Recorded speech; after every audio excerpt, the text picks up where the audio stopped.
હાલ સોશિયલ મીડિયાની અંદર આ ભાઈનો ખૂબ જ વિડીયો વાયરલ થઈ રહ્યો છે. જે મિત્રો અમદાવાદના પિયુષ જાદુગરને ચેલેન્જ આપી છે, ખુલ્લે આમ ચેલેન્જ આપી આ ભાઈ, અને જયંત પંડ્યાને પણ ખુલ્લે આમ ચેલેન્જ આપી છે. વિડીયો જોવો પહેલા તમે. જાદુગર પિયુષ અને જયંત પંડ્યાને મારી ખુલ્લી ચેલેન્જ, $1001 ઇનામ દેવાનું. કેટલું? તો તમે વિડીયો જોયો છે આ ભાઈનો. નમસ્કાર મિત્રો, નવા વિડીયોમાં તમારું સ્વાગત છે. અમારી ચેનલમાં નવા હોય તો લાઈક અને સબસ્ક્રાઇબ અને શેર જરૂર કરી દેજો.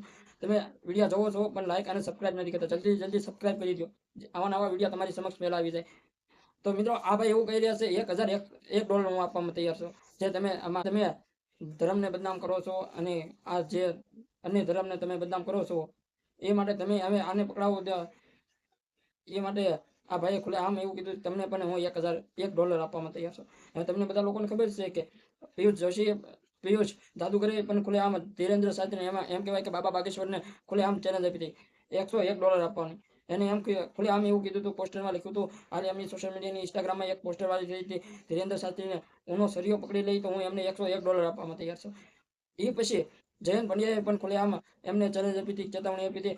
ધીરેન્દ્ર શાસ્ત્રી એમ કહેવાય કે બાબા બાગેશ્વર, મારો જે જવાબ હું એને પ્રશ્ન પૂછું એ જવાબ આપી દઈ તો 50 થી 80 લાખ રૂપિયા હું એમને ઇનામ આપીશ. પછી બીજા પણ એક બાપુ આવ્યા હતા, એ પણ એવું કહી રહ્યા હતા કે ધર્મના નામે અંધશ્રદ્ધા ફેલાવી રહ્યા છે. આવા અનેક વિડીયો વાયરલ થઈ રહ્યા છે. હવે મિત્રો આ બધા હિન્દુ ધર્મને કેમ ટાર્ગેટ કરી રહ્યા છે? જે મિત્રો તમે જોવો, જયંત પંડ્યા, પિયુષ જાદુગર, પરસોત્તમ પીપળિયા, આ બધા હિન્દુ ધર્મને કેમ ટાર્ગેટ કરી રહ્યા છે? તમને શું લાગી રહ્યું છે કમેન્ટમાં જણાવજો. અને અમારી ચેનલમાં નવા હોય તો લાઈક અને સબસ્ક્રાઈબ ને શેર જરૂર કરી દે.